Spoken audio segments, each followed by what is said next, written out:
चरण स्पर्श गुरु माँ, चरण स्पर्श गुरुदेव। मैं विष्णु सुधा। गुरुदेव आपका बहुत बहुत धन्यवाद मेरे जीवन में आने के लिए, मुझे स्वीकार करने के लिए, मुझे एक नया जीवन देने के लिए। इस वीडियो के माध्यम से मैं आप सभी लोगों को कुछ ऐसी मिथ के बारे में बताना चाहती हूँ, कुछ ऐसे स्ट्रगल्स के बारे में बताना चाहती हूँ जो लोग अक्सर फेस करते हैं और मैंने भी अपनी स्पिरिचुअल जर्नी में फेस किया है। पहला तो ये कि गुरु जीवन में एक ही होना चाहिए। फिर दूसरा ये कि अगर हम स्पिरिचुअल लाइफ को अडॉप्ट करते हैं तो हमारी लाइफ की प्रायोरिटीज़ बदल जाती हैं, हमारी ग्रोथ रुक जाएगी शायद, और हम अपने गोल से भटक जाएंगे। स्पिरिचुअलिटी को हम लोग सबसे आखिर में रखते हैं। जीवन के सारे काम निपटाने के बाद हम आखिर में भगवान के पास जाएंगे, ये सबके ही दिमाग में होता है।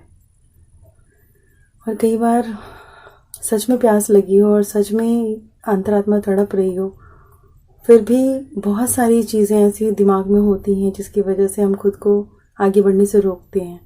बार बार हम एक तरीके से खुद को ही टॉर्चर करते रहते हैं। मैं आपको अपना एक्सपीरियंस बताना चाहती हूँ। मैंने भी यही सुना था कि गुरु जीवन में एक ही होना चाहिए, और जिस परिवार में मेरा जन्म हुआ था वहाँ पहले से ही गुरु कृपा थी। मेरे माता पिता पहले से ही गुरु की शरण में थे। मेरा बचपन भजन कीर्तन और इन सब चीज़ों में ही बीता। 4 साल पहले मैं पूरी तरह उनसे जुड़ भी गई। बहुत जीवन में सुधार आया, बहुत परिवर्तन हुआ, बहुत तृप्ति मिली, सब कुछ बहुत बढ़िया था।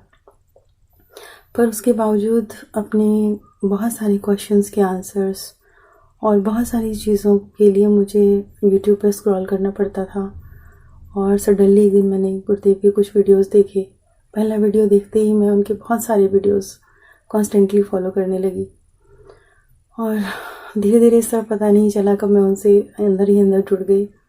और फाइनली मैंने सारी बातों को किनारे करके अपने मन की सुनने का फ़ैसला किया। मैंने सोचा जीवन तो मेरे पास एक ही है, अगले का पता नहीं, पिछले का पता नहीं। इस जीवन में जो बहुमूल्य मौका मुझे मिला है, मुझे इसे गंवाना नहीं चाहिए। और फिर मैंने फाइनली डिसाइड किया और 1 नवंबर को मैं सहज समाधि ग्रुप में गुरुदेव के साथ जुड़ गई। और आज मुझे 4 मंथ कंप्लीट होने वाले हैं। मेरा जीवन सर के बल बदला है। इतना चेंज, इतना ड्रास्टिक चेंज हुआ है मेरी लाइफ में, मेरी पर्सनल लाइफ में, मेरी लाइफ के हर एक एस्पेक्ट में। मैं इतनी खुश हूँ। मैंने जाना अनकंडीशनल लव क्या होता है। मैंने बहुत कुछ सीखा। इतना सब कुछ है कहने के लिए कि मैं बोलती जाऊँगी तो वीडियो पता नहीं कहाँ कितना लंबा होगा, और फिर भी रह जाएगा कुछ ना कुछ बताने के लिए। और मैं ये भी कहना चाहती हूँ कि ऐसा नहीं होता कि हम अगर स्पिरिचुअल लाइफ को चूज़ करते हैं तो हमारी लाइफ की बाकी सारी चीज़ें रुक जाती हैं या ग्रोथ रुक जाती है। एक चीज़ होती है कि जब हम अंदर से मजबूत होते हैं तो वो मजबूती हमारी पर्सनैलिटी में भी दिखती है, हमारी लाइफ के हर डिसीज़न में दिखती है, हमारे रिलेशनशिप में दिखती है, हर जगह वो चीज़ नज़र आती है। तो ऐसा नहीं है, ये सिर्फ एक मिथ है कि अगर हम स्पिरिचुअल लाइफ की तरफ जाएंगे या गुरु की तरफ जाएंगे तो, और गुरुओं को लेकर भी बहुत सारे लोगों ने दिमाग में बनाए होते हैं। कुछ लोग उनके अटायर्स को लेकर के, कुछ उनकी पर्सनालिटी को लेकर के। और पिछले दिनों क्या अक्सर हम देखते ही हैं गुरुओं के बारे में। तो आज के युग में, इस कलयुग में, एक सच्चे और सिद्ध गुरु का मिलना वरदान से कम नहीं है। मैं अपने एक्सपीरियंस से तो यही कहूँगी।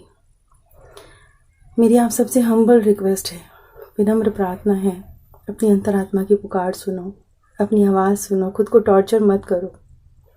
आप अपने जीवन की कितनी भी इनिशियल स्टेज में सिद्ध गुरु से जब मिलोगे, अपने जीवन के परिवर्तनों को जब देखोगे, तो आपको बहुत रेग्रेट होगा। काश हम उनसे पहले जुड़े होते, जैसे मुझे होता है। काश गुरुदेव पहले मुझे मिल गए होते तो आज लाइफ और भी ज़्यादा खूबसूरत होती। जो जीवन का पल मैंने ऐसे ही बिता दिया वो कितना सुंदर हो सकता था और कितना बेटर हो सकता था।